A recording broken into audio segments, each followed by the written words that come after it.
Engine power remains the hallmark of a racing aircraft.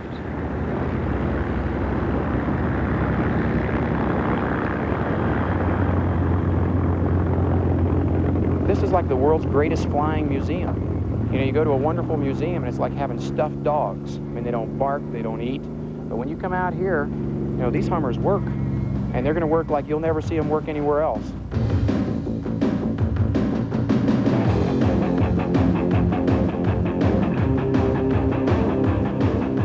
You can grab a hold of an airplane here and literally take your life in both hands. One for the throttle and one for the stick, and you can control your own destiny free of most rules and regulations. Well, it may not be better than your wedding night, but it's probably better than the second one.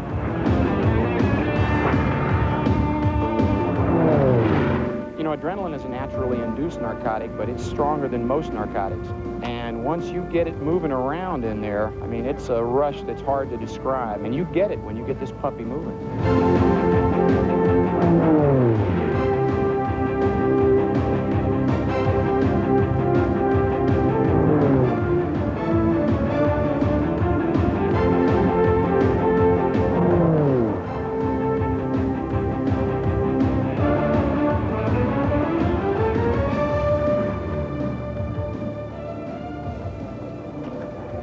The grandstands used to be packed. It was standing room only.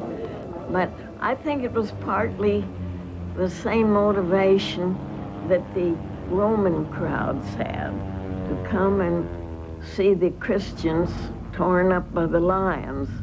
Partly a macabre feeling that if they stayed long enough, there was going to be a disaster. And there always was.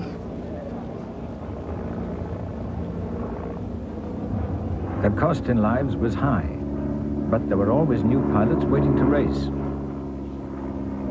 To stay competitive, safety was often compromised for speed.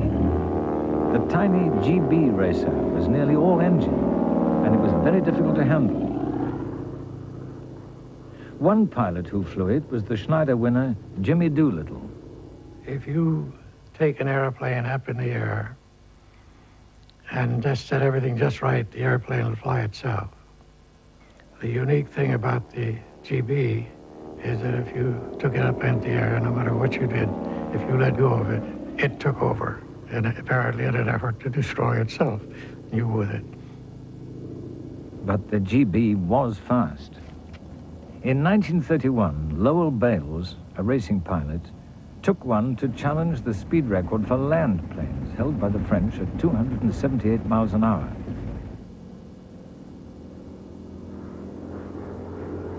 On his first attempt, he reached 281 miles an hour, but was denied the official record because the margin was not large enough. So he went out again. This time, he reached 300 miles an hour.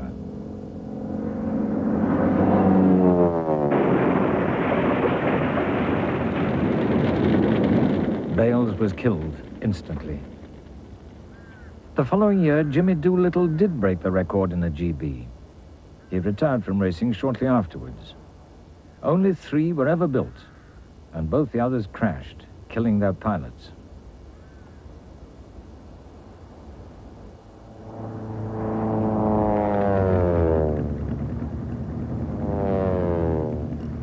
Aviation wouldn't be where it is today if it hadn't been for the early flying. Racing advanced the design of the airplanes. The owners were constantly trying to make them safer, make them faster, perhaps make them faster rather than safer. I think their place in history is well earned.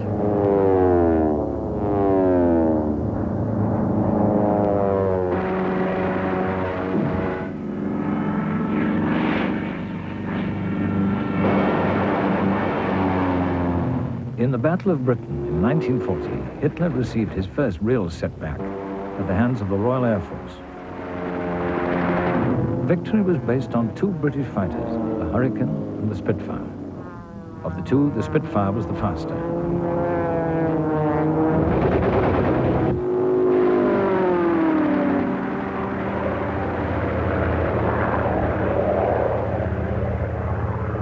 The Spitfire was the direct descendant of the last Schneider Cup winners. Designed by the same man, R.J. Mitchell, its Merlin engine was derived from the racing engines built by Rolls-Royce over a decade earlier. Flying the Spitfire was a joy for its test pilots. I would describe the Spitfire certainly as what you might call a sports aeroplane, which was tremendously exciting. I mean, I was only 24 at the time, and so I thought, well, you know, that's exactly the sort of airplane everybody wanted to fly. And it was a pilot's airplane. I mean, all the subsequent pilots who flew it, they all loved it. The prototype Spitfire had a fixed pitch, twin-bladed propeller, a very coarse pitch. So takeoff was very sluggish. So it wasn't anything like the sort of brisk takeoff that we had eventually when we had constant speed propellers.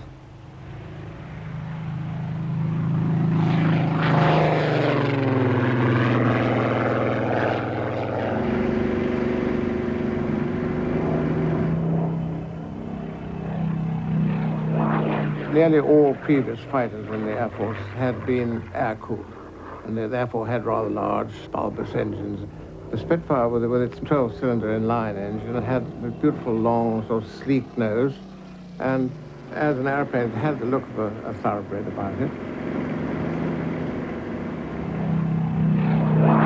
Germany had comparable piston engine fighters, but the Luftwaffe was experimenting with new forms of propulsion. The Messerschmitt 163 had revolutionary features: rocket power, swept-back wings, and no tail. A new shape designed purely for speed.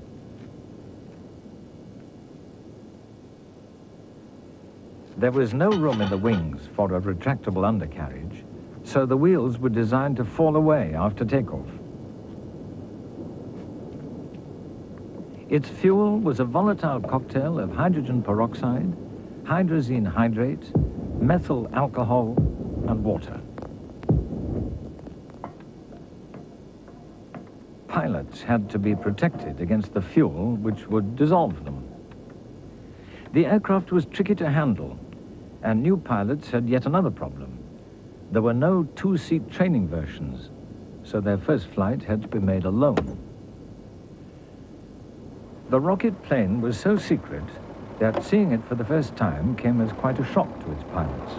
Nachdem man mich in die Halle geführt hat, after I had been taken into the hangar and had seen the bird, I was very excited. It was simply a winged plane driven by a rocket. The exhaust was roughly a little longer than a sewing machine. es konnten zwei Mann das 2 men could lift the motor in and out, but the power was enormous. Die Leistung war enorm.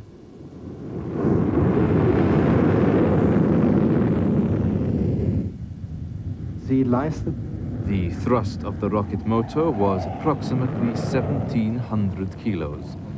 That was around 6,000 horsepower, a power not available to fighter aircraft up until that time. Test pilots like Hannah Reich learned to love the plane. And I can only tell you, it was fascinating. It was like thundering through the skies, sitting on a cannonball, like being intoxicated by speed. It was only an overwhelming impression.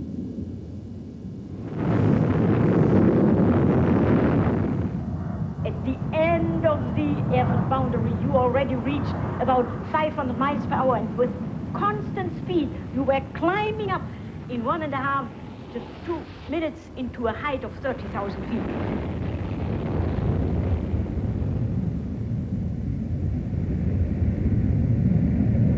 The concept was quite unique. 163 was an electrifying aircraft because it had this startling rate of climb.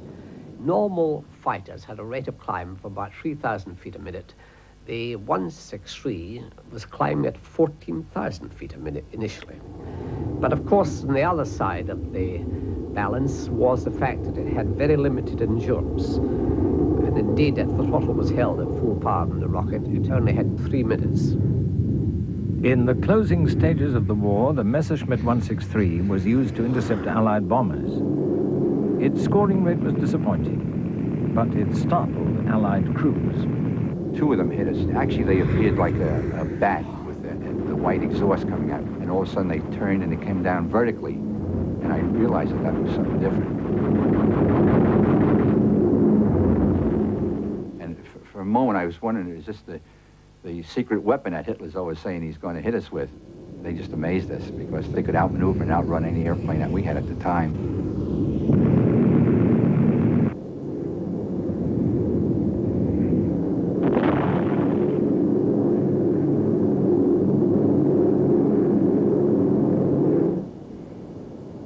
Pilots had to make their final approach without engine power. Their landing was done on a skid. It was dangerous to land very fuel aboard, and they had a lot of accidents. In fact, 80% of their losses were on takeoff or landing.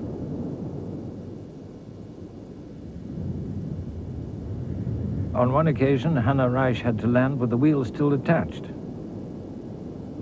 I had to come to approach the airfield in a greater height as normally, but this destroyed the whole airflow because it was only wing without tail plane. It came out of control and crashed in the field. It was completely demolished, and my head came to an instrument, and I suffered.